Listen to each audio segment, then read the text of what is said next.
Looks like we have a 30-minute executive session. Can I have a motion for that, please? I move the Board of Education of BUSD 501 recess into executive session for 30 minutes to discuss confidential employee matters to protect the privacy of the individuals discussed as allowed by the personnel exception to the Kansas Open Meetings Act.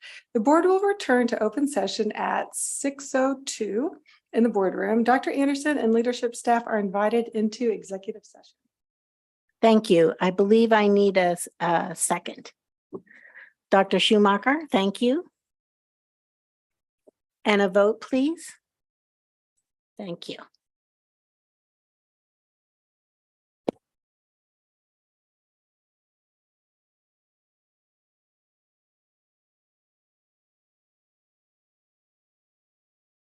All votes are in and the motion carries. For those online, thank you for your patience. We will be back in 30 minutes. 31 minutes.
Welcome, everyone. We're so glad to come back to a full room. It's so good to see you all. As we begin this meeting, we want to start with the Pledge of Allegiance. And I will begin it.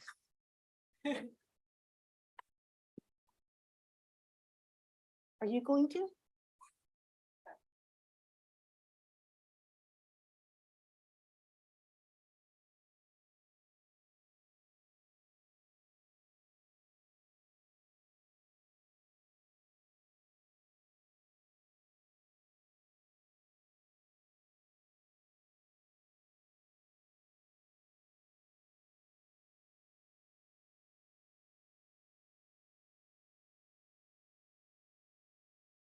At this time, I need a motion for adopting the agenda. I move the board adopt the agenda as presented. Do I have a second? Mr. Munoz? Any discussion? Vote, please, Ms. Lister.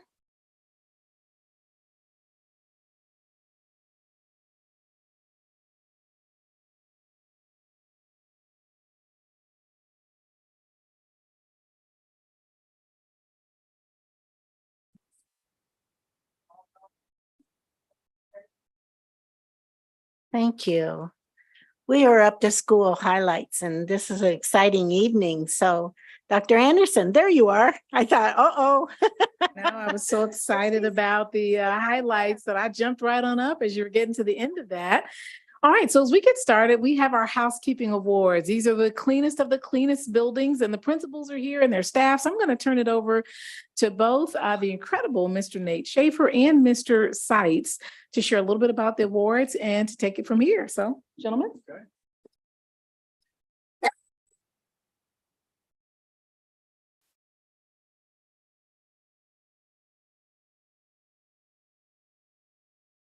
Madam President, distinguished members of the board, thanks for allowing me to present this evening.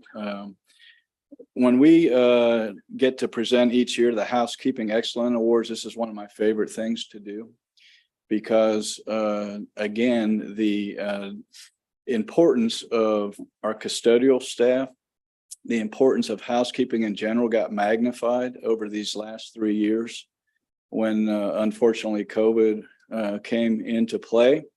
And so what it did is we had already set the bar high for what we expected out of our custodians. And now we had to add all the additional responsibilities of the disinfecting that comes still to this day to be preventative of not allowing, viruses, if we can help it, to enter our school systems. And so we did all of this without really increasing our manpower. And so my hat's off to every custodian in this district for what they do. They are an essential part. An essential part of our team, and I value what they do. Before I go ahead and announce the different award winners, I want to acknowledge 2 of my team members. And so Nate Schaefer was the custodial supervisor this past fiscal year. Since then, because of his good work over the last couple of years, he's been promoted into the facilities manager position. And so Nate is pretty much my right-hand man now, and I rely on him quite a bit. And we're very fortunate to have him as an employee in this district, I can promise you. And then Jessica, where's Jessica? Jessica Rodriguez has stepped into the new role as the custodial supervisor. And I want to tell you that even though she's just been in that role for a short time, what she is really bringing to the table is she is quite a recruiter. We filled over a half dozen of our custodial vacancies just in a short time that she's been here. And I think that she's going to continue to be an asset on that front, as well as being knowledgeable. She was the building operator at Chase Middle School. She understands what it takes to keep our schools up and running. And prior to that, she came from Sanchez Cleaning Company as a supervisor. And so we're very fortunate to have her. I think she's going to bring good things to the table as well. So those are my 2 team members. And with that, we'll get into the awards themselves. So I'm going to start at the high school category in Highland Park High School. The principal there is Julie Watson. And I want to tell you that I'm going to announce all the staff there, but Marcus Clark as the head building operator.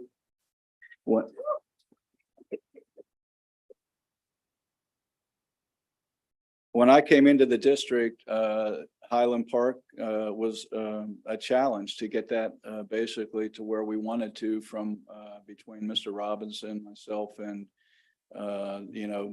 prior to Dr. Anderson and now Dr. Anderson to meet our expectations for what we feel we need to offer in a school setting. And Marcus quickly, when he got promoted into that role, I believe after his first year, they became the most improved facility. And since then, now this is going to be multiple times that they've been recognized as the best high school in terms of their housekeeping. So my hat's off to Marcus and his team. His night supervisors, Larry Wilson, and then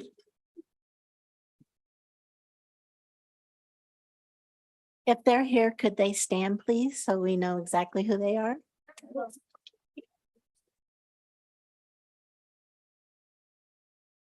And then the other 8-hour custodians, if you're here, stand up. Willie Cunningham.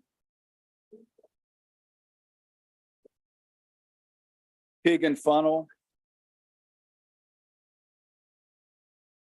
Dexter Burnley. And Jeremy Knox.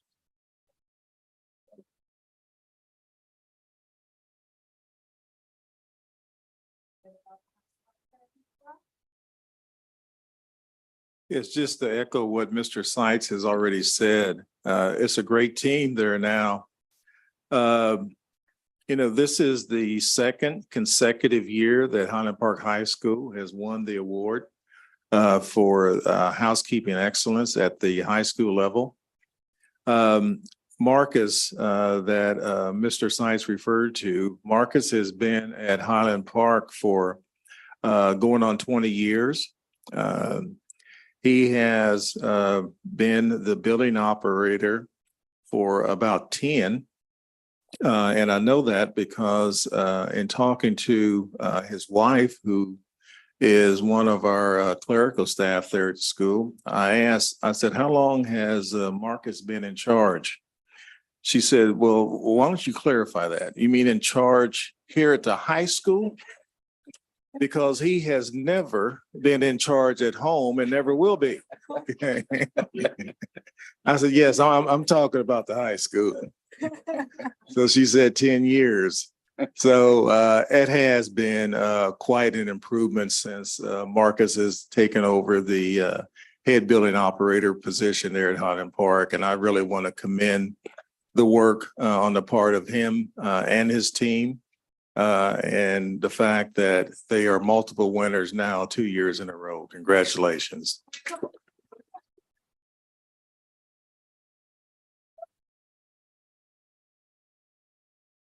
Right.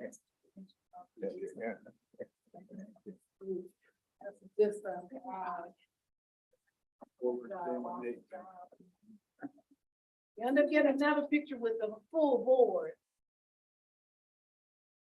This picture. Do you want me to? If you'd like to, we're gonna end up getting a picture with the full board. Okay. All right, I think the communications team is doing that, so we'll move out of the way. Look right here, 3, 2. On Flickr, hang tight, we're gonna take another one a little bit later, but just in case you sneak out, all right?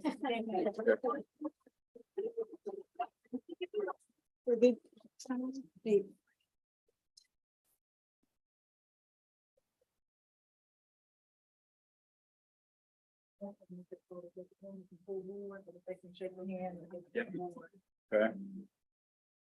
Okay, now we'll go to the middle school classification.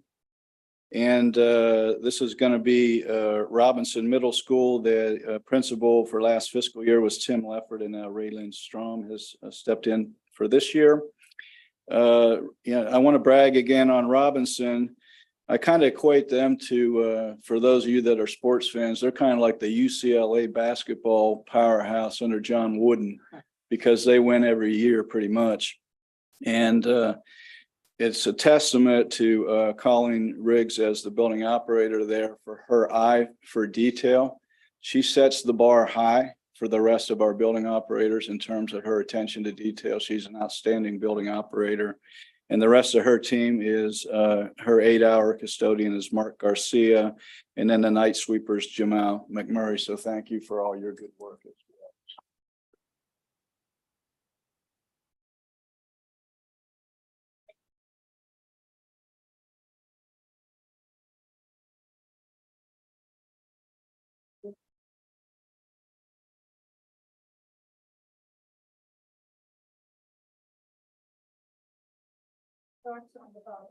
Okay, we get 2 photos. Can I get this photo? Hey, 3, 2.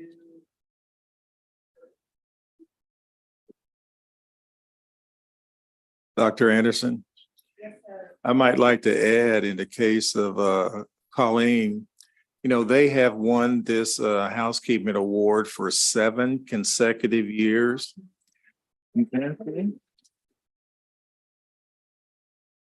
And 9 out of the last 10 years. Okay. Now, I will say before I go on that if the Chiefs brings us another Super Bowl, I'll have to mention them in that same category. And I will give up my allegiance to the Pittsburgh Steelers and I'll officially become a Chiefs fan first. Because they're number 2 right now, but right now they're number 2, but they might move up to 1 if they win another Super Bowl here. So, yeah. Okay, the elementary school. Meadows Elementary School, again, the principal at the time was Nicole Johnson. She's now a part of our human resources team. And Erica Atherton has stepped into that role. This is an amazing story by itself in the fact that the head building operator, Ray Peak, who's been there a long, long time, had to work with multiple contract employees from Sanchez Cleaning Service the entire school year, yet was still able to manage that team and come up with the result that he was able to do. They have won also in the past, and Ray is another one of our outstanding building operators. So thank you again.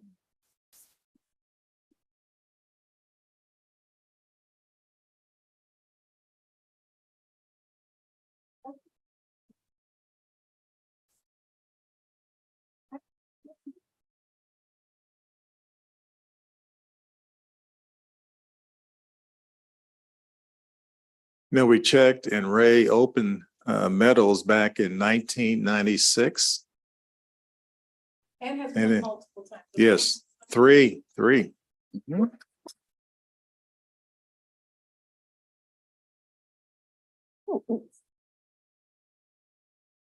Jonathan said, yeah, he opened that building. That's why I did it. Okay, and the final category that we call, even though this is going to be a school, we put our schools such as Capital City, Hope Street, Sheldon, and Shaner in what we call the specialty building category. And so Capital City is a repeat again, and they're starting to set a new standard as well as winning multiple times. The principal there, Aaron McCoy, and then Gary Sumner as their building operator, and then Orlando Acevedo as their 8-hour custodian. So again, thank you.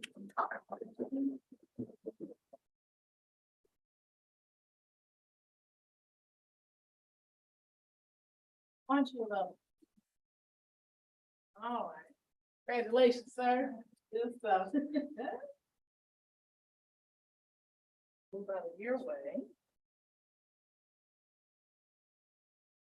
You gotta do all the work. Well, go ahead.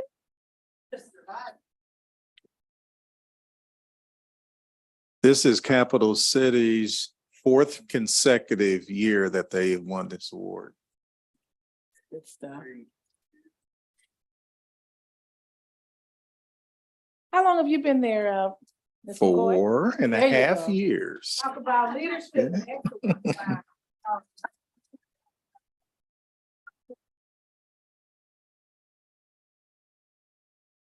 Hi, Gary Orlando.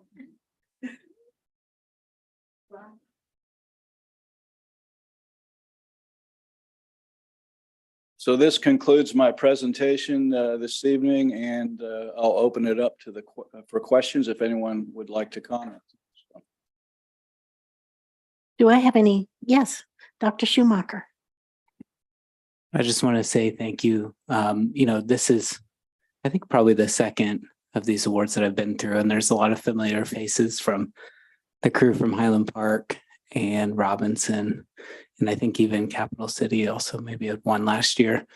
Mr. Peak is also a familiar face as a parent of two kids at Meadows, and the importance of our staff that's there every day with our kids and the relationship for my kids with Mr. Peak. I think my kids fed him desserts all 5 years that they've been there at Meadows, and that's always been an important part of their day at Meadows. So it's keeping our schools clean and safe with the changes with COVID, but it's also the relationships that I know that Mr. Peak, but also the staff at all these other schools have made. And I just want to say thank you.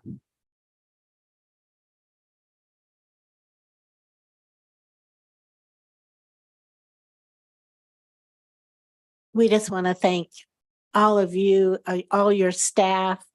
I've been in quite a few buildings at the beginning of this year. I don't know how you picked winners because they all look really great. These custodians are doing so well. I'll tell a first day story. I was at McEachran, and within 2 minutes, the custodian had to go out to the bus because somebody had thrown up. So immediately he was already there. But the summer work that's been put in, the way the buildings gleam is just a testament to the amount of work that you did in such a short time.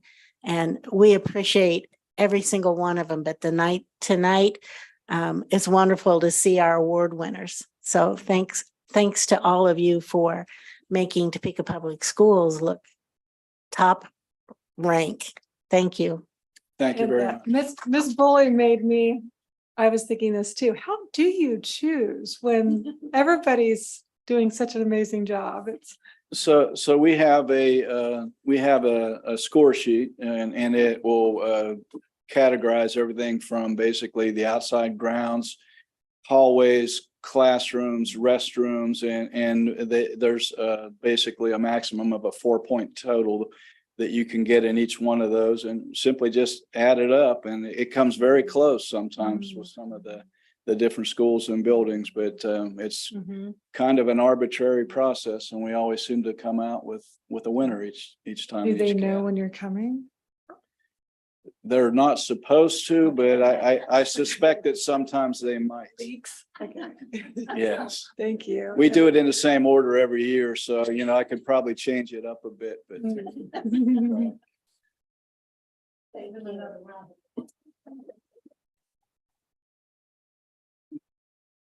All right, we do ask for our custodial staff to stay for just a moment because we do have a final award. Cap City is here for a second award. So in going around to the buildings, Ms. McCoy is coming up with, I believe, Mr. Chavez, is he with us? Oh, there we go.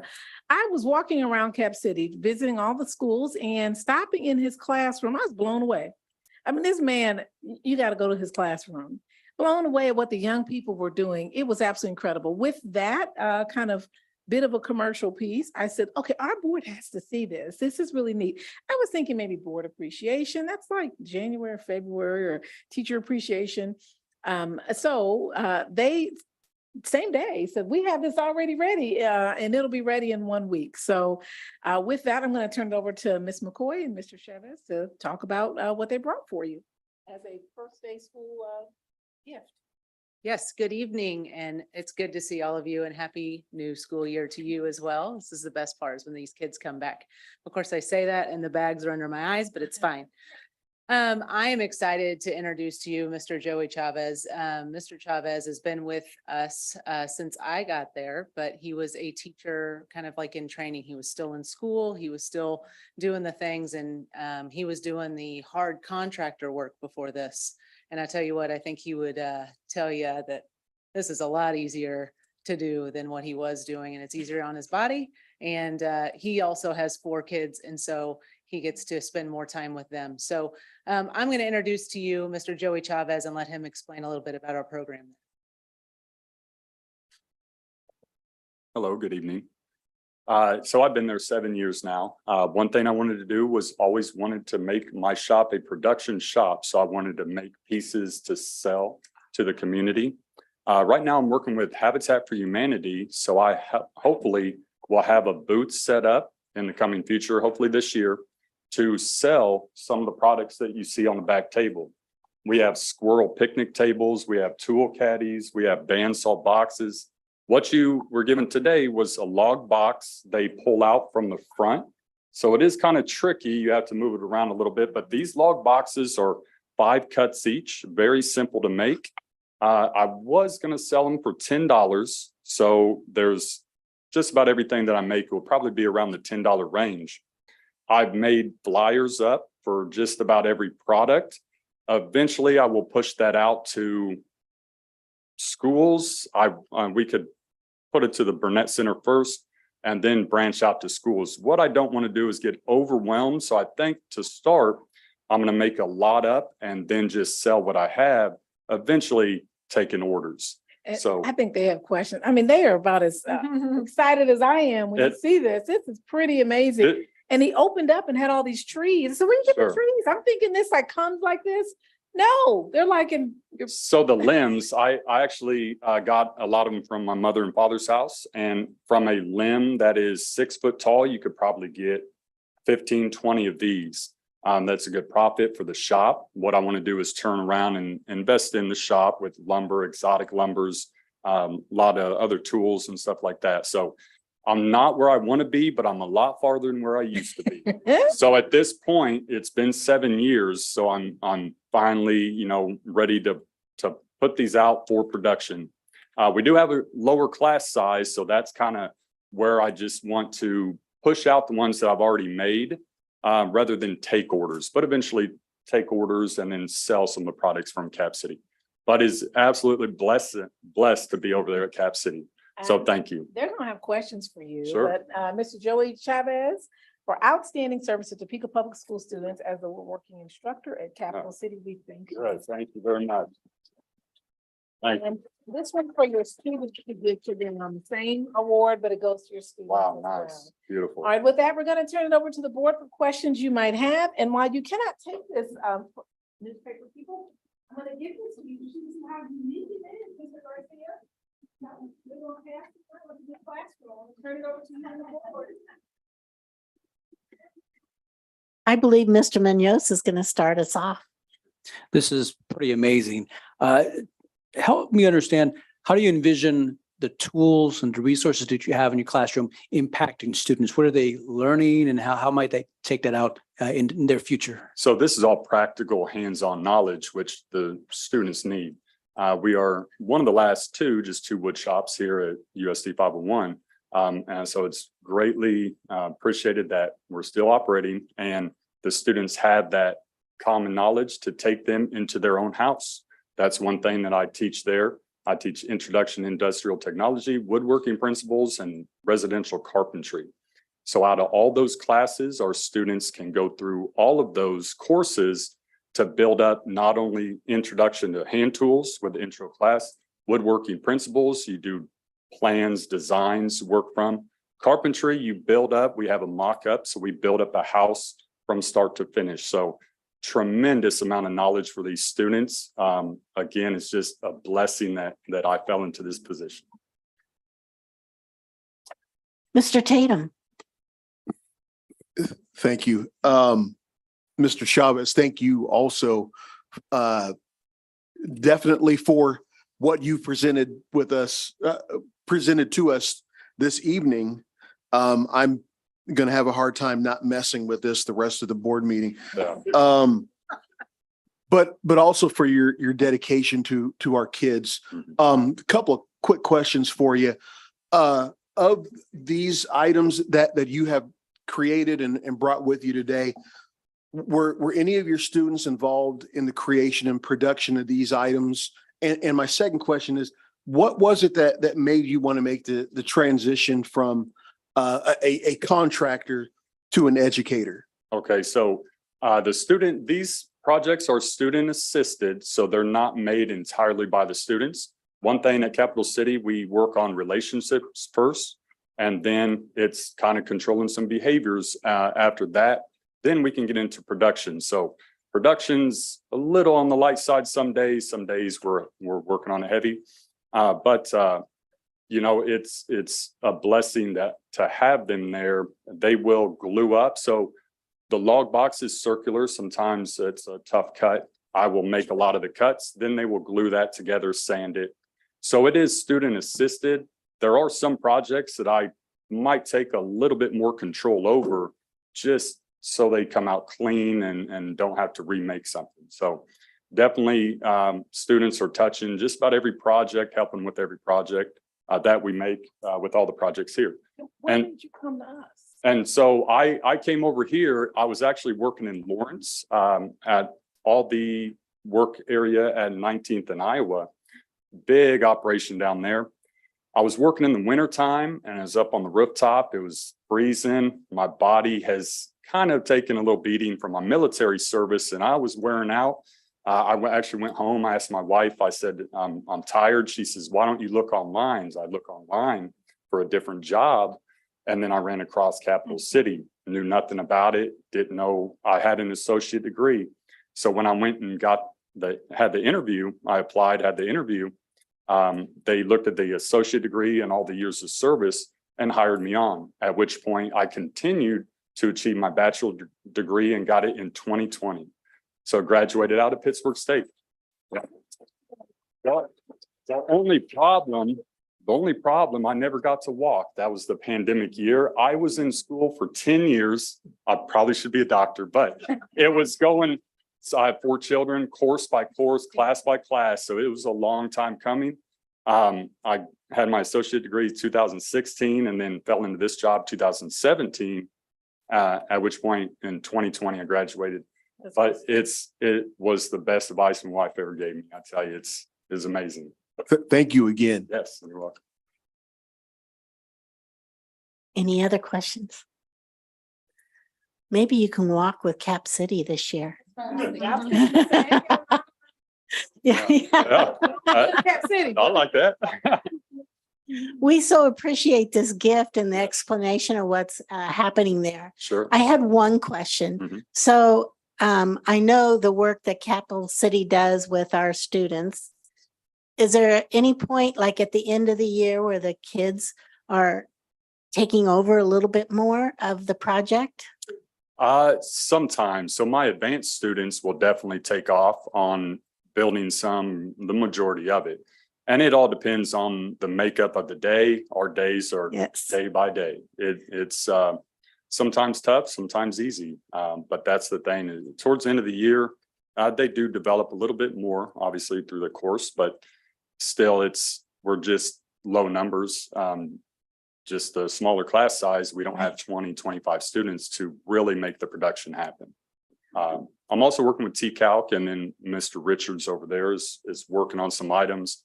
Hopefully we'll go to Restore and sell. You'll see a little booth set up. Miss Janice Watkins had already told me that's an option. So yeah, we're working steadily to try to present a lot of the projects to the community eventually.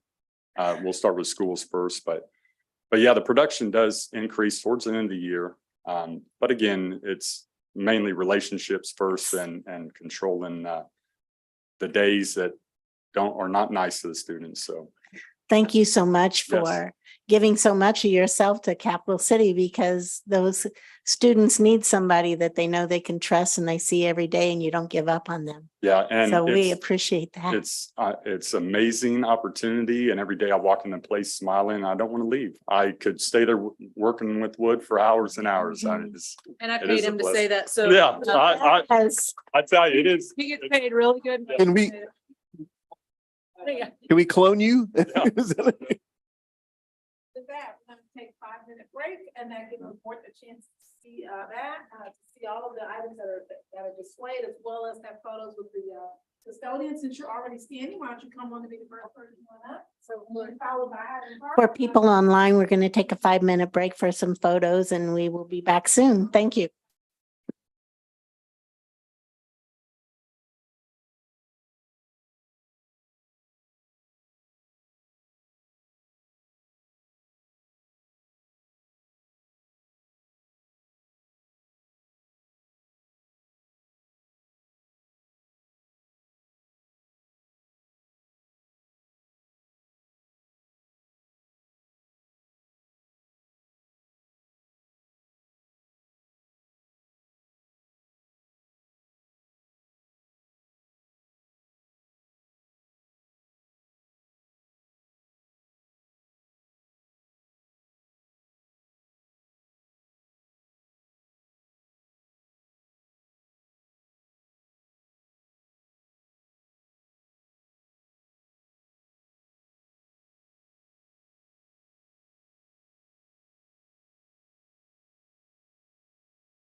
Okay, board members, back to your seats, please.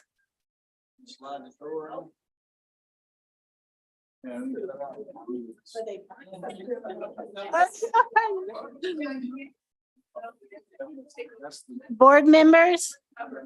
Board members, if we could come home back to our seats, please. Mr. Tatum, Ms. Schmidt, Mr. Munoz. Back to your seats.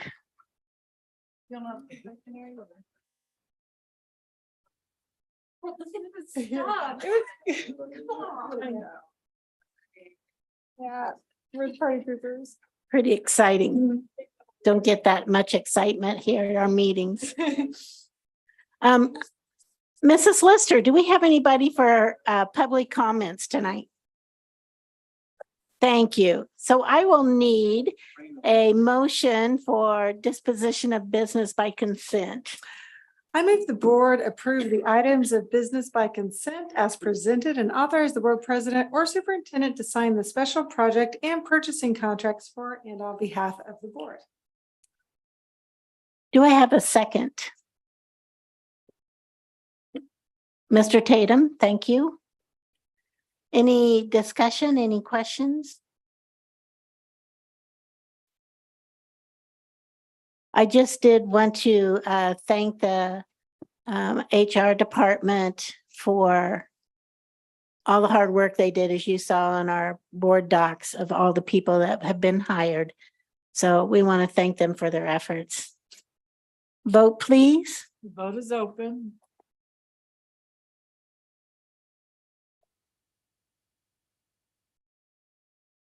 All votes are in and the motion carries unanimously.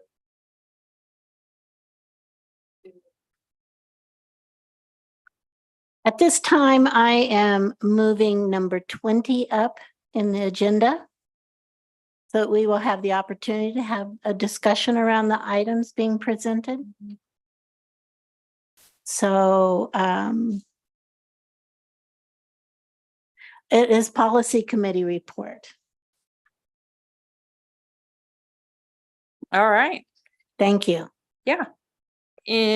All of you should have received a document with all the different things the policy committee has been busy reviewing. There were approximately 27 policies updated. There were 3 forms that were obsolete that we're recommending be deleted. There's 1 new policy and 1 new regulation. Most of them are just language cleanups and edits within the documents themselves. Does anyone have any questions specifically?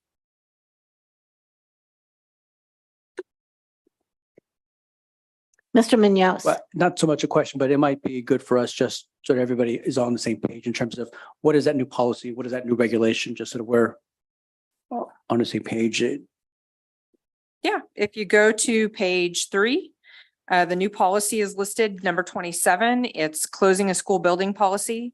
We added closure language set forth in KSA 723216, which includes substitution for school bill or Senate Bill 113 changes, which allow for the state to have the first right of refusal to purchase any school building that is being closed. And then 28, the one immediately following, is the new regulation, 2576-01, disposal of school buildings. And it provides the detailed procedure for the state to purchase any school building proposed for closure. Any other questions? Concerns? Speak now or forever hold your peace. Oh, no, it'll come back at us again. Yes, this is an ongoing process, so I want to thank my board members that are on that committee for doing this hard work along with our attorney, Ms. Whiteman.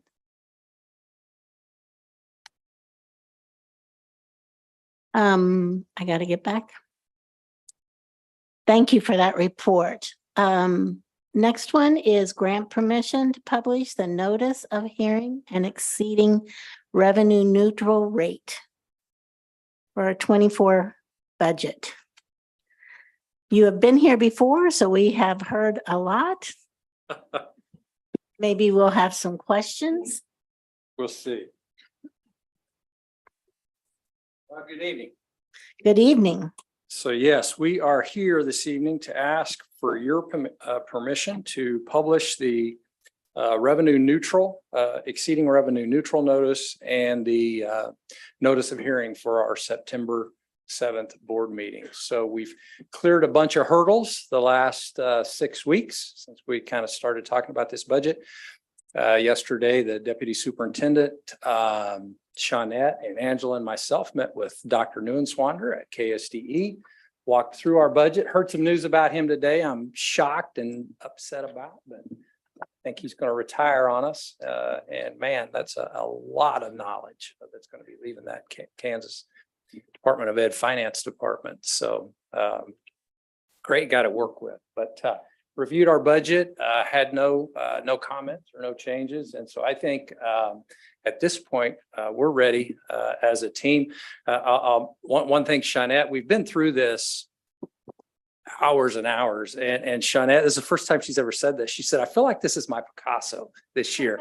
So, I mean, I hope you feel the same way. Like it looks a little weird, but it says something to you, right? That's what we're hoping. But the revenue neutral rate and Mr. Gowan, I think you've got that first group of slides. So we sent the county a notice and we kind of talked about revenue neutral and told county clerk that we were going to be around 44.8 mils and told you we were going to couldn't exceed that, but we were going to work real hard at bringing this in just under that, landing the ship just under that. And we did with a total mill levy of 44.542. Reminder that revenue neutral rate was 42.2. Last year we were 46.03. Just kind of scrolling down through what's that mill levy look like. There's several slides. Just keep going. We'll get to some pictures. I like pictures. Now we'll try to. It's a KSDE shot. You guys should have them in your packets too. Mill rates by fund. It's got pretty little diamonds, right? Shows the mill levy for the last 3 years, 21, 22. You're there? Yeah. Kind of little pyramids going down, 48.385, 46.013 for 2023, and this year at 44.542. In the next group of slides that you have, there's a great picture of me and Dr. Anderson. Hi, Dr. Anderson. Look great to see you. There's that Picasso. Huh? The line graph, right? What I really kind of grasp what's happened with that mill levy the last really 10, 15 years, and from about 15, 16, moving into 23, 24, beginning in 1920, you've really seen a steeper decline in that mill levy. But at the same time, what's kind of been happening is assessed valuations. So if you go to that next slide in your packet that's got some more little diamonds and you see those assessed valuations, and these are total assessed valuations. Moving up 2022, 23, 24, this year total assessed valuation at 824 million, estimated from last year's 766. So wow, that's really took off. And if you go another slide, there's a table that I really think is kind of interesting. And I think it's always good for us to take a look at historical data when we're trying to figure out what we're doing for this year. And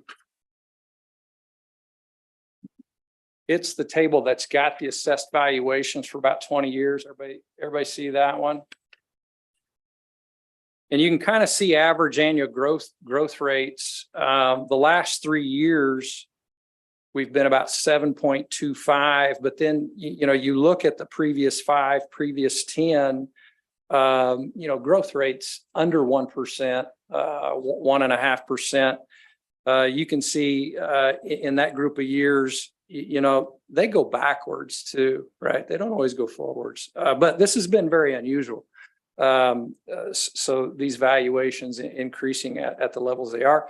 I can't tell you what next year looks like. I suspect there's going to be some leveling off. I don't think people are going to quit paying too much money for houses. I don't know. I think some still are, or we need to start building some houses, I think, here in the district. But the data to the right of that table is really what is all this mill levy and assessed valuation, what's it cost for a home that's close to here? And, usually I share my data with you because, I got skin in the game here too.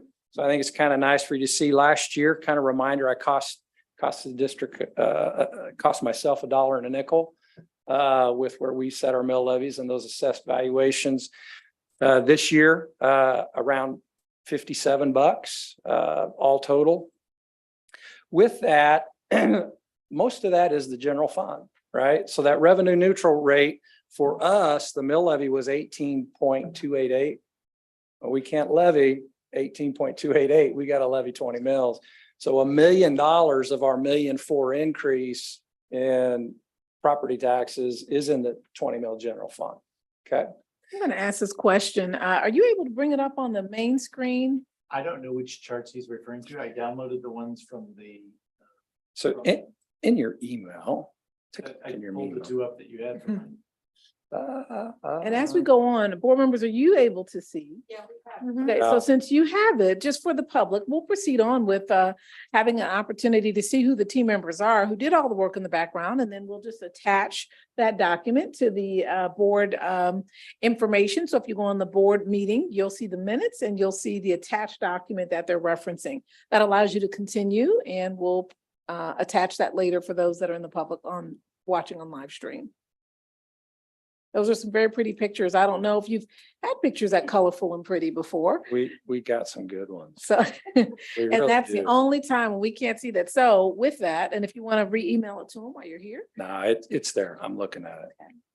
So, but if it doesn't come up as you continue to present, we'll just attach it accordingly at the end along That's- with the video. That's good. My apologies for interrupting. I will say I got that letter this week. It was breathtaking. It's confusing too. I went to stop and get my coffee this morning. A guy stopped me and said, explain this. I don't understand why 501's got 3 mill levies.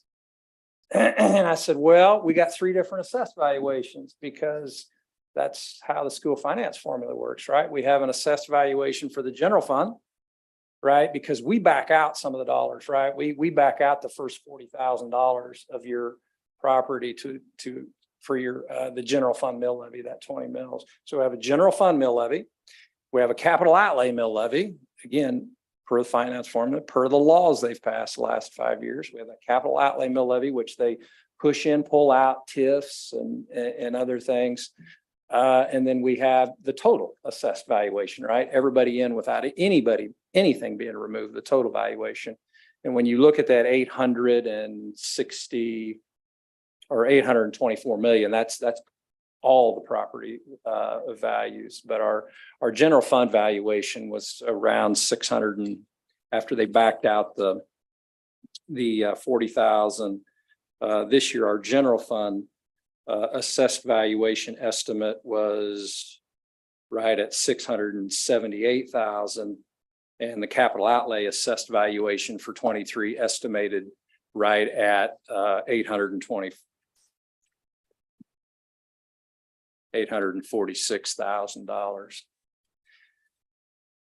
Mr. Mankey, I have a burning question. Go ahead. You cannot go get coffee without somebody stopping you. You to cannot ask you get about- coffee without somebody stopping you and saying, I don't understand why the state, the county, the city, the public library, Washburn, the airport authority, they just had one listed, but you got 3. You rascals are really trying to get after me. Well, we don't. It's just how the school finance formula works. Again, we have 3 different assessed valuations. And if we have to take 20 mil, why would the revenue neutral rate be 18? Why would it be that? Because that is how the law was written. So it is essentially that they're saying, what would the mill levy be to maintain a neutral tax rate where you wouldn't charge $1 more based on valuations? And when property values are going up, that happens. I mean, so the revenue neutral to collect the same amount out of the general fund as last year, right, is going to shrink if those values are going this way. But the value that we take is not the same because it has to be 20 mils. Has to be 20 Right, mils. yeah. Yep. We can't change that. That is a fact. Any other questions for this? Right. So the other part of doing the budget and the other part of the statute, right, is we got to look at some needs assessment, and Ms. Kramer did a great job last board meeting with a lot of qualitative data. That was a huge document. Will also be on our website, but I do have some more quantitative data to share with you in terms of the needs assessment. And they'll be the second part of your packet, and it'll start out with pre-reduced. Yeah, you got those. Principal building reports. So this is differentiated by building, right? So now we got to do a lot of costing by building. So this first sheet really kind of does the demographics for us. And this is 2022 data, not 2023 yet. And so you can see the free percentages. I've got the district totals at the top, and then the averages by the high schools, the middle schools, and the elementary schools. Okay, so we paired out the free, the reduced. There we go. Students with IEPs and our bilingual students, and really parceled those out because those those demographics end up generating the most in terms of weightings for the district, in terms of weightings and financial aid. So Mr. Menke, bilingual here means students who are receiving English learner support. Yep. And receiving funding. We're getting from absolutely funding state. by either head count or contact hours, correct? Okay. Special services. Okay. Yep, just like those kids with IEPs Mhm. or our at-risk students. And so this data continues to get parceled out this way, and there's a ton of accountability documents on the KSDE website. And then they start taking this data and comparing it with spending per pupil per building. The next slide, we're going to kind of look at staffing and head count at buildings. And then we'll, if we could keep scrolling. The next slide you have in your packet's got staffing per building, right? And it's got some major categories: total employee count, teachers, paras, counselors, social workers, school psychologists, nurses, that group, administrators, other support staff, are going to be your instructional coaches. Those folks, dean of students, right? Anybody that doesn't have teacher in front of their name, custodial and food service folks, okay? This data is from our May 1st counts of 2023, how our buildings were staffed for those attendance centers that we calculate per building costs. Go ahead. I'm sorry. Is that the correct document that we should be looking at? Absolutely is the correct document you should be looking at. Several that look very similar. Yeah, because we're going to take this same data and put it side by side to some performance data. Okay.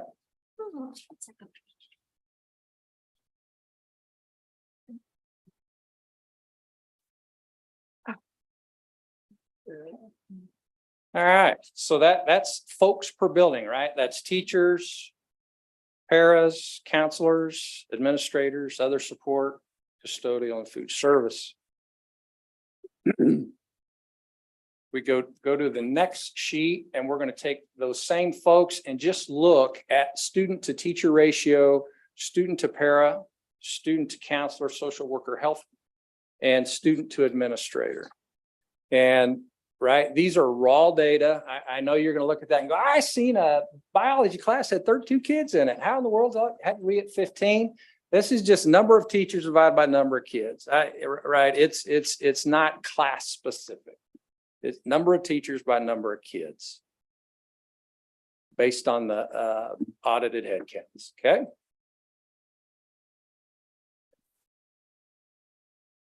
So you kind of look at the spending per building, and you'll probably understand as we kind of roll to the next slide, and we start looking at spending per building and performance data.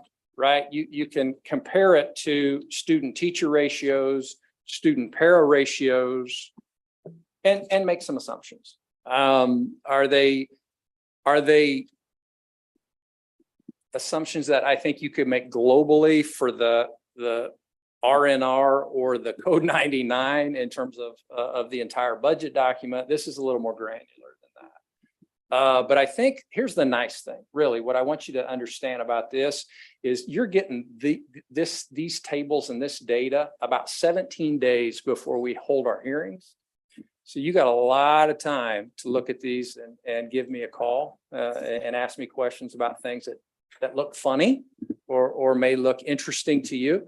And I look forward to hearing from you on that. But really, this is meant more to kind of generate some thought, right? Is really what this, I think this real needs assessment is about, that we did look at this granular data when we're building individual school budgets.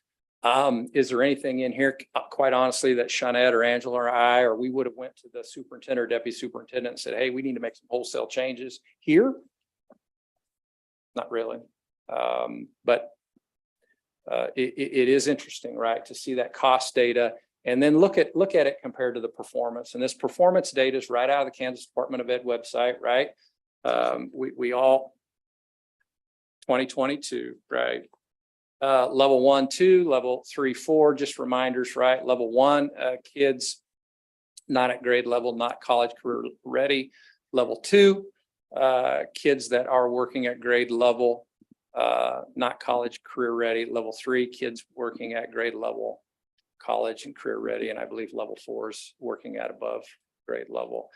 The thing about this, and I have this data and I want you to look at it. I have that same data by building with level 1s separated from level 2s and level 3s and level 4s. And the interesting thing, again, I did this last year, point out Quincy, that, 70 on that slide, right? You'd have 78% of kids in level 1 and 2, which, by the KSDE standards aren't where we need to be. But if you look at their level 2 and level 3s at grade level, they're well over 50% of their kids, all right, working at grade level. So, we're putting these reports together now, dollars that we're spending at the building level, and it's getting tied to performance. But I don't know what assumptions you could make from these. So, well, and what might be nice is for you to have the on grade level academic and financial piece, because if you take not on grade level and lump it with the on grade level, those two being in the same category, you don't know how many are on grade level and how many are not on grade level. I agree. So 1 and 2 being in the same category, you wouldn't know how many are at grade level but not college and career ready. And so that may be beneficial. I know we've shared that report once, but that's a report we'll just send back to the board. We'll add it to the attachment of this document. So you see, here's level 1, which you want students to move out of level 1. And how many are in level 2? Because your conversation may also be, well, how many were in level 2 last year, more or less in level 2? And you may remember we've given a plus and a minus when they have more kids or less kids in any given level. coming in at level 3, and of course 4 is the very top level. So that may be, we've shared on grade level all together. We've shared that. We've shared each level independently. But being able to look at that in that lens may be helpful. So we'll add a report for you where you can see level 1, those who are not on grade level compared to level 2 who are on grade level 3 and 4. Yeah. Quincy, for example, is 50.74% of their kids are level 2, level 3. Right, and you wouldn't Yeah. know that from this report about Quincy, because what you see on this report is the not on grade level and on grade level lumped in the same. This is the, yeah. So is that because we spend more money with staffing and assistance in those buildings because of the number of students that are in level 1 and 2? Is that because of since this is a budget report, that's why we have them grouped together? I did this because Department of Ed says, right, you got so many years, we want you to move kids out of 1 and Right. 2 into 3 and 4. And, That's why they're and grouped that's like where that. we focus a lot of our money when Yeah. we have that need. So in level 1 and 2, the State Department is telling us that level 1 and 2 should be our focus to move. Everybody needs to be in 3 and 4, but to Dr. Anderson's point, and my point is, we have that data 2 and 3, and it is. Right, We have a lot of kids working at grade level. And exactly. I'd like to see us get credit. But for that. budget wise, that's where we're focusing our money is at 1 and 2 to move them forward. Thank you. So if we want to have a discussion about 1, 2, 3, and 4 and those numbers, should those questions be taken to Dr. Anderson and the money questions taken to you, Mr. Minky? I'm just wondering, And once the state also approves scores, because this is preliminary data, then Dr. Kipp will be presenting that data once they approve those scores at the state level. However, certainly myself, the principal that you might want to speak with, Dr. Kipp, it really depends on the question. You may say, Quincy, how do you have so many young people at grade level, and what do you need to move them above grade level? Or between the 1 and 2, what's in number 2? You may have a variety of questions. So, but to your point, Ms. Boley, in terms of spending dollars, investing greater dollars where you have students that are not above grade level is part of this budget report. The academic report, which will come in weeks to come once they officially approve that data. Dr. Kipp will be speaking to that, and some principals will be here as well. So I certainly. Thank you. am Yeah. prepared, But all of us can, anyone on the team, including Ms. Wallace and Ms. Sharp, can speak to whatever question you may have. so thinking about looking at this data, things that come to you, you might think who might be the best one to contact. It may not be Mr. Minky.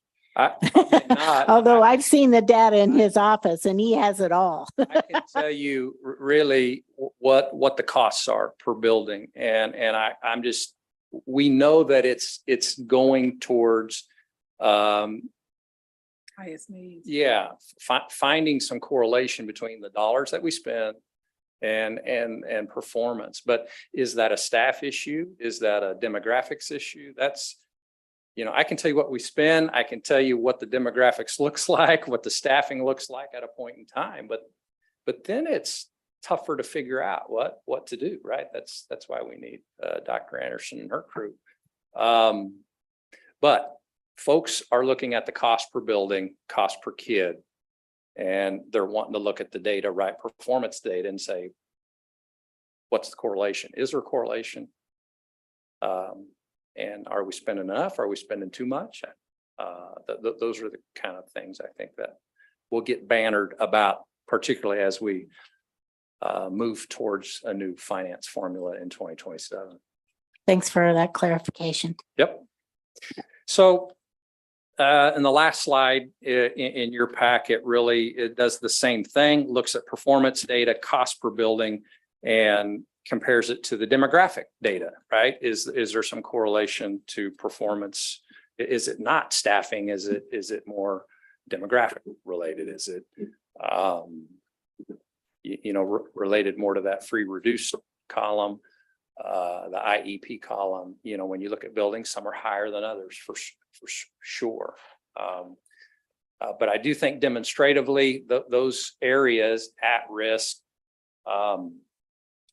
special education and our bilingual programs are big parts of what we do instructionally, and certainly big parts of our budget is really what I'm trying to demonstrate. Very big parts of our budget. So with that, I would entertain any questions. Again, tonight, what we're not adopting a budget. We're not approving a budget. We're going to put this budget out publicly and then let folks know, right, the dates. September 7th, first board meeting, 6 o'clock. We'll have the first hearing will be the revenue neutral rate. And that's the one that we'll approve by a roll call vote. If you remember, we've done that for about 3 years. And then immediately following that, we would ask that you would approve and adopt our 2023-2024 budget so we could get it to the state, get it certified in the county clerk. Thank you, Mr. Minky. So board, we are voting on publishing this for the public. Do I have a motion to take action on this? Madam President, I move the board grant permission as requested to publish the notice of hearing and exceeding revenue neutral rate for fiscal year 2024 budget. Do I have a second? Second. Any other discussion? May we have the vote, Ms. Lister? Vote is open.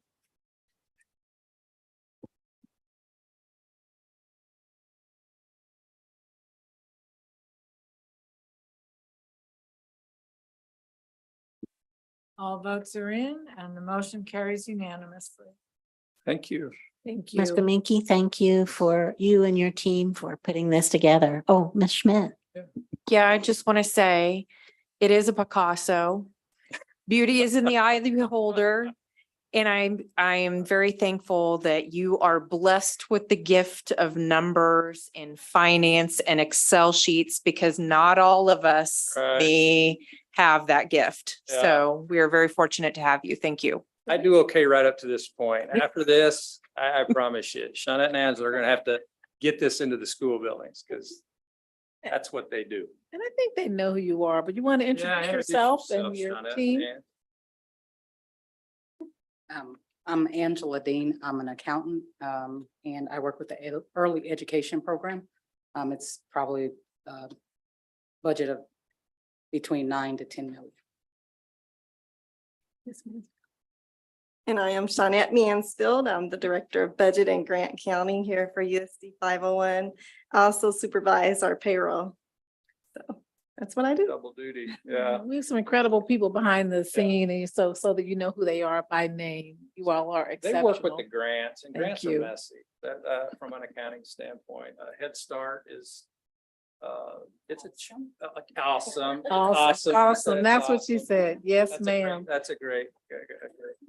So, all We're- right. We're lucky to have those grants. So yeah, You're they're lucky. awesome. You're lucky. Thank you. Thank you Thank you all. all. Thanks so much. And that does conclude the superintendent's report. We do know that as the board gets ready to have comments, that we're going to show our video from the beginning of the year. We have a little 1-minute snapshot of each one of you running around to buildings last week.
start to the year. And already at this time, we have pretty much met the enrollment projection.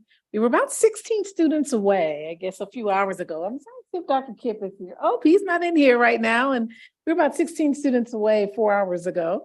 So I suspect by the end of this evening and certainly by the end of this week, we would have met those numbers. I sent that we're 16 students away and Mr. Hare emailed back and said, well, just enroll 3 more, so, and that was several hours ago. So we have more than expected numbers of students at kindergarten, which lots of families moving in the area. We also have more than expected students at this time, unless there's some that just haven't been removed yet who haven't shown, at Highland Park, about 100 more than we anticipated, 50 more freshmen, a lot of students coming back from places that are surrounding. So we will really do a deeper dive when it's time for the official enrollment count about where these different new students are coming from, what's the trend. We'll need some time to do that, and we'll do that closer to, again, that last Wednesday in September. That's the official count. And I believe you have a board meeting the next day. So we're excited to take a look at that and share that with you. But it's been a fantastic first week of school. Dr. Anderson, I did have one question on that needs assessment document. I was just wondering how that narrative is created on that document, who's involved and where does that information come from? Well, Ms. Wallison or Ms. Kramer can speak to that, but I can tell you Mr. Minke and Ms. Kramer works in his office, which is why he gave the other half of the needs assessment. But Ms. Wallace, do you want to speak to that? So absolutely. So a survey went out to all principals. They also had an opportunity to talk with Ms. Kramer about their needs and the trends that they see across their building. It is a big document, and I'm assuming that there are people on the board that would like to really go through that. And is that true, or is it just my geeky teacher self? Now, remember that Ms. Kramer, she talked about it at the last board meeting, just the qualitative component. We did the numerical quantitative component, but both of them are available for any individual questions that you might have if you want to give any kind of follow-up. So if I would have any questions as I go through that document, I could Ms. contact Kramer? you or Ms. Kramer? You can contact me. You certainly can contact Ms. Okay. Kramer as well directly, since she held many of those meetings directly with staff. Yes, ma'am. Thank you. Madam President, we did a deeper dive on the needs assessment in the Finance Committee meeting from the other day. So because you weren't there, Ms. Kramer would be the person who could take you and walk you through that document. There's several fields that you actually have to click in, and then it drops down with more information, because she just compiled all of the information that the school principal sent her. So it's their data captured in that document. Thank you. You're welcome.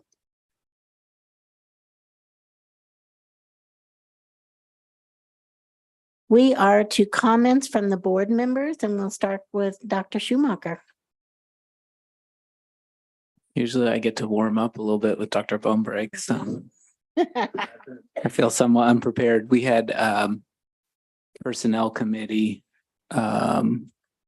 just before the meeting this evening, and we were able to meet with the classified steering committee, which was nice, and I enjoyed being able to talk with them a little bit. As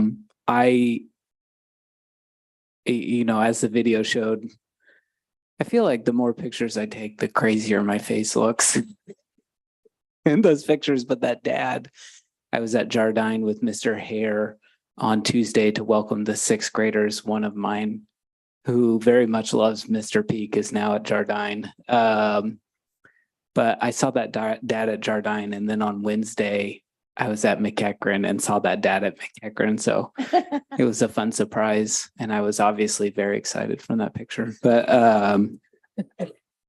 it's always, being in this role, school feels very like year round, and you kind of forget the ebb and flow, but it's very re-energizing. I think for a lot of families to get back into the routine and have those spaces where kids can, feel safe and feel welcomed and hopefully learn some things too. And so I am just very excited. I'm excited for the board retreat in a couple of days as well, and hopefully continue to get energized from that too. I think that's all I have. Mr. Tatum. Thank you, Madam President. I want to say that I really very much enjoyed being a part of the first day of school for the kids who were at Williams Magnet and at Eisenhower Middle School. There were just so many excited kids. Some kids were so excited to the point that they got sick, probably like that kid on the bus. Yeah, that'd be the first person I thought of was my grandson, or either that or my youngest daughter. They'd probably get so nervous that they get sick. But being able to just kind of greet the kids as they're coming for their first day and they're with their families. I know Mr. Robbins was with me at both schools on both days, and there were a number of others who were there. And then I went to William. Dr. Anderson called me while I was at Eisenhower and said, can you go over and cover at Williams? So we've got a board member there. And so I know Dr. Anderson and I went around at McEachern. That's right. Thank you. We went around and talked to kindergartners in the classroom at McEachern, and they were so excited. It was just a wonderful way to start out the school year. So we start with convocation, which is the teachers and administrators getting psyched up for the school year to begin. And then we actually have the first day of school, which is the students being psyched up for it. So just really a great way to build momentum and energy and to hopefully carry it through as we move into the school year ever deeper. Since we met last as a board, I have been in 2 committee meetings and wanted to bring you guys information from both of those. The Finance Committee met last week, and I am not going to attempt to try to squeeze in any more information that Mr. Minky didn't just inform us on.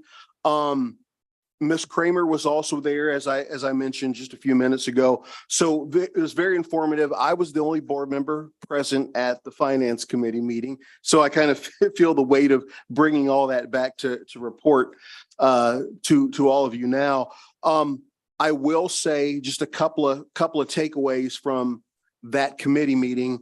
One of the things that we really looked at as we were preparing for this budget discussion and the notice of hearing and exceeding the revenue neutral rate and all that, a part of what Mr. Minky explained to us, to me primarily in that particular conversation was, as a school district, our focus has changed based on the demographics of the student population.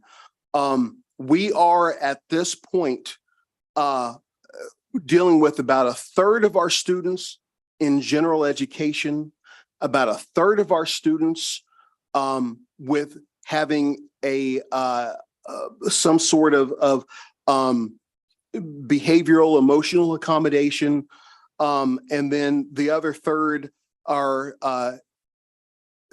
students who do not speak English as their primary language. And this is our totality of our student body. Things were much different 20 years ago than they are now. And so we're adapting to those changes, and we can do this, but just what's necessary to bring to bear to make this come together in a way that benefits our students and our parents and our community is a much different challenge than it once was. The other thing from that committee meeting, Mr. Minky would like we just all met his two right hand assistants, Miss Manfield and Miss Dean, to come and talk to those of us in the finance committee a little more about what they do.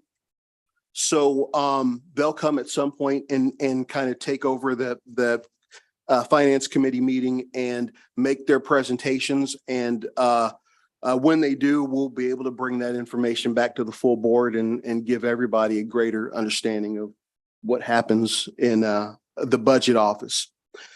So the other thing that I need to mention, the other committee that I attended, the other committee meeting, which was from Monday of this week, and that was the health insurance committee meeting. And again, I was the only board member that was representing, so it's all right.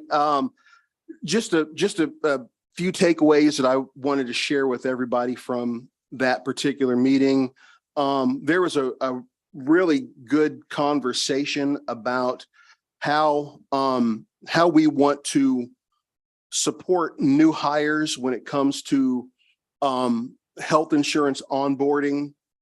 And what was discussed was the idea that we do a really good job of onboarding for our new employees that start at the beginning of the school year in August. But if somebody joins later in the year, December, January, we're not as good at helping them with that process. And so for these mid-year enrollments, I think the stance is that there's some ideas that we can put into place to help kind of support these newer employees that come mid-year and enrolling for health insurance. Health insurance is a big deal for the district. It's expensive. We are because there are one or two specific medical issues with some specific individual employees. And thank God that they have the health insurance plan that they do. But those few handful of employees kind of skew the data and make it appear that it's more expensive overall. In real dollars, it is, but it's not, because the majority of folks are needing that level of service. It's just because of a few people. For example, cancer treatment medications, very, very expensive, and so we've got some folks who are dealing with that. So that no one can anticipate things like that. It is a cost driver, but it's something that we're going to need to figure out how we can try to mitigate in the future. There are some things that we do have some control over, and the employee wellness committee, and I know Dr. Bonebrake is a part of that committee. They have a communication strategy designed to help promote healthful behaviors among 501 employees, and they're going to start rolling some of those initiatives out as we go further into the fall, so that I think the fall begins maybe some of those ideas being put on the table. I think the ideas from a more globally minded perspective, so to speak, we are going to encourage employees of the district to get into a more healthful mindset, to be proactive on taking care of health needs through preventative maintenance and changing health habits and things like that, because that will keep costs down for everyone on their annual premiums. So those are the highlights. Really good information coming out of both of those committees. And I think that's all that I have. Mrs. Schmidt. So I just want to say I love school. I was always the kid who loved school, and I love the energy that is taking place. And I want to thank you for the opportunity to be a part of the first day of school. I represented over at Highland Park, and Principal Watson stocked me up with shirts. And I see that Mr. Knoll gave us some Hope Street shirts. I'm just saying, if we keep up this rate, I won't have to ever figure out what I need to wear to the board meetings. I'll just rotate through them. I know we have lots of new staff that I want to welcome to the district. Topeka Public Schools is truly a family, and I hope that they feel that as they start their new adventure here. And one of the takeaways that from my first day at Highland Park with the freshmen is I like to go find the kids who sit by themselves. Those are who my heart go to. And so it was really fun to get to make some connections. And then the people that I know at Highland Park, connect them with some of the teachers and the staff so that they had somebody that they were familiar with or felt like they could go to. One young man, I went over, hi, my name's Lisa. And he's like, I'm Kenneth. And I said, I'm sorry. And so he said it again. He says, I have anxiety. And so I sat down next to him and said, I have 2 kids that have anxiety. So I can understand that. And so it was fun. I went and found Coach Williams, who I know from my days at Communities in School, and drug Coach Williams over and introduced Kenneth to Coach Williams to make sure that Kenneth had somebody to connect with.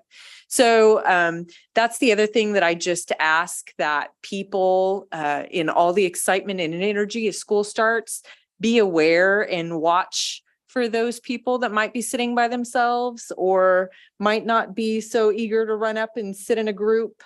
There are lots of groups, but there are lots of loners too. And so I think it's our duty to make sure that those kids have people. And so, yeah, thanks. My kids are enjoying going back to school. They love the new teachers and new friends that they're making. I spent my first day at Scott Dual Language and greeting some of the families, some new, some returning. So that was always a great time there. I also, on a Saturday, I think it was the 5th of August, I had a chance to be able to stop by the back to school, met and talked with lots of organizations, lots of churches who are on the same page that we all play a part to sort of help make sure students start off on the right note. And so that was incredible to see nearly 600 students receive the tools necessary in order to be able to be successful this school year. Let's take a look here. I think this year I'm going to be able to finish visiting every school. The thing I'm learning is that by the time I've gone through and visited every school, that there are new principals and there are new faces at other schools. And so I'm going to be making I'm going to be completing that and then starting again in places where there might be some new faces and I haven't met them yet. So I'm looking forward to that. Let's take a look here. Also in November, KASB is going to have their annual conference. I suggest if you haven't already enrolled, take a look at those. There's a lot of pretty interesting sessions where you get to learn new things, but also meet other school districts, get a sense of what's going on in other places, and perhaps, bring some things that might be helpful to our school district. And I think that is it. Mrs. Stewart Campbell. So to Ms. Bowie and Mr. Tatum's point about the school year building needs assessment, like you, I was totally geeking out on it, reading everything. It is very comprehensive. People put a lot of work into this. And I'm impressed. I especially like how the special needs index is listed under, the barriers related to student needs and then the budget actions. So I ask all of us to refer back to this when we think about our resource allocation and decisions we're going to be making, looking at the special needs index. And also a question, and I didn't ask this earlier because I honestly didn't notice it until just now, but it says draft. So is it still in draft form? Yeah. Well, in the sense that the budget hasn't been sent in with that needs assessment, and the special needs index is based on enrollment, which the enrollment is still ongoing. Mhm. And the performance scores are not confirmed fully yet and approved. So in that sense, everything, some numbers could change and some information can change, but Yeah. the collection of the qualitative data would not have changed Yeah. up to now. Okay. Thank you for asking that. Sure. So will this be something that we're like approving later, or we'll discuss later, to Ms. Woolley's point about like diving in more? Well, Ms. Kramer did come and present at the last meeting. Then it's on this meeting. We can put it on for a third meeting if the board would like, or Ms. Kramer is available to answer Yeah. questions as they come up.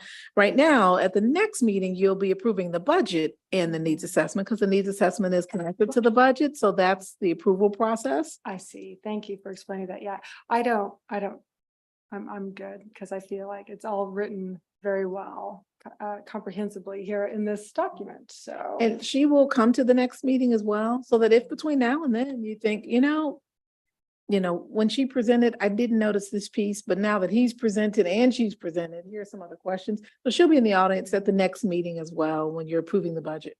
Mhm. Yeah. Yeah, I'm gonna look through it again, and I probably will have something that comes to mind. Okay, great. And let's see. Oh, yes. Ms. Schmidt, me too. I love school. I love the beginning of school. So Meet the Teacher night was Tuesday, and I was so excited. It was on my calendar, like, woo, it's Meet the Teacher night tonight. And I was just so excited, really, like my family. I know. They're like, come on. They had to like drag me out of there because I wanted to talk to everyone and catch up with people. I saw former students, and anyway, it was a lot of excitement in the air. So it was really fun. To Mr. Munoz's point about the school supplies that were this past or 2 Saturdays ago, I want to thank Dr. Gray and Dr. Anderson, because I had a migrant family who just got there a little late, and they called me like, oh no, we don't have anything. Can you help? And then I later learned from that family that there was another family. Well, so I talked to Dr. Gray and Dr. Anderson about this, and they totally hooked up these families. Really nice backpacks full of school supplies, and I got to go around and be Miss Claus, and they're like, oh, muchas gracias, and it feels so good to like go to people's homes and give them school supplies. And super cute. Whoever picked out those backpacks, Cat and Jack from Target, they're really cute. I just want to add on to that. I know that there was more demand than there was supply. And I want to call out the Highland Park staff, because even though it's only at their school, the public kind of perceives that they're responsible for it. And I know that when I was there, they had mentioned that they had been getting a lot of calls from community members that didn't make it on time, or were too far back in the line and didn't get the supplies they needed. And they have been going out and buying stuff to be able to fill the needs of those people. So just an example of going above and beyond. I mean, it would be very easy for them to say, with everything they've got going on, that this isn't our thing, this is the church, or reach out to the churches or call somebody, but they didn't. They put their tennis shoes on and went to the store and picked up the supplies that were needed and made sure that families had what they needed. So just a great add-on to that. Yes. Yeah, definitely. It just shows that cooperation, all those different community organizations. I mean, I wasn't there, but I saw pictures, and that was a lot of work. So I just really, really, really appreciate even the extra on top of that, where I got to deliver it to migrant families. Okay, and last, to all of our teachers, and especially our new teachers, So my husband's a member of NEAT, and so I really like getting this periodical. And so the NEA today is 7 ways to make this a great school year. And I wanted to point out the teacher of the year, her name's Rebecca Peterson, and she was an English learner herself. And this is what, I'm not going to read all of it. I'm just going to read like some highlights of what she says about making it a great year. Sharing one good thing. When Peterson was starting out, she didn't think she'd last as a teacher. And I know a lot of teachers feel this way. That's why many leave after 5 years. Her students' needs were so great, she felt inadequate to meet them. Then she discovered the One Good Thing blog, where teachers post about one good thing that happened in their classrooms or careers. The idea is that every day may not be good, but every day there is at least one good thing worth sharing. So she started to write down one good thing. And she goes on to say, eventually my brain started noticing the good all around me, to celebrate the beauty, even in the middle of pain. By focusing on the good, my perspective changed. When we are intentional about finding the good, we practice our joy. And when we practice our joy, we build our strength. Recently, Peterson described the power of her profession. I can't think of any profession where the people literally hold you in their hearts. And she went on to become the teacher of the year. So to all our educators out there, have a great year.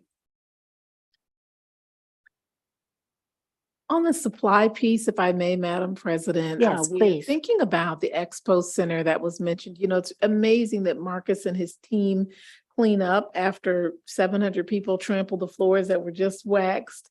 And they say, hey, this is the community's building, that's okay. But it is kind of like, ooh, we took pictures right before they came, so you would know how clean the building was just before they came. And then school starts shortly after. So we're going to see, are there some partners that can give space? Regarding the purchasing items through Title, they have instructional funds to help with these pieces. So it's amazing how schools jump on them with the Title grant money to buy instructional supplies and materials. Certainly there's not enough to give for every student. So the support from the community meets us halfway, allowing us to fill in the needs through teaching and learning. And if they really can't meet them at all, such as small schools like Quincy, who can meet some needs, but they're so tiny. Ms. Wallace steps in that gap from teaching and learning and fills the rest of those. So it has been extraordinary. So Expo Center, hopefully next year, and hopefully they'll donate the space. They don't know it yet, but we're going to say it here and trust that that's going to come to fruition. Thank you for suggesting that. Hope they hear us.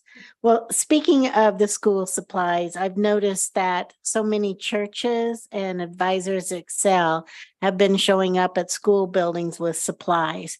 And the principals have been posting that celebration of those supplies coming in. So it's also filling our building with those supplies as our students need them. And we really, truly want to thank all of those community partners that are seeing that need and coming forward and supplying that building by building. And it's just an extraordinary thing to see from our community. I also, at this time, wanted to thank all of our summer lunch sites that provided lunch for all of our students over the summer, or all the students that chose to use the program. I know that when our sites are being used, those sites also have to come up with the volunteers to feed that lunch.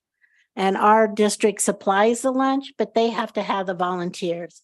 And that's for many weeks at a time. And so I really wanted to extend from our board and from our district a thank you to all of those volunteers that care enough to feed our students during the summer. It's a Herculean job to hold up all those students and do it week after week and feed those students. So thank you to all of those sites and volunteers. I wanted to bring up the fact that CNBC ranked Kansas as fifth in the nation as for education for families that are looking for places to move. And so I want people to think about that. Of all of our states, Kansas is ranked fifth and one of the leading districts in the state of Kansas is Topeka Public Schools. So I just wanted to bring that up that Kansas has very high standards. Our State Department is always working on those standards and making sure that we're reaching for those. So that is paying off. We're fifth in the nation. I wanted to remind everybody that I am on the KASB legislative delegate for Region 2. And we will be meeting on August 26th to come up with items that we think that we should advocate for at the state level when they come back into session. So if there's anything our district or our board think that you want on that legislative list, I will take it to that meeting and it'll all be debated out and decide what we're going to actually advocate for. So other than that, would I maybe have a motion for an adjournment? I move we adjourn. And I have a second? And a hand vote? Unanimous. Thank you. Thank you for all your time, everyone.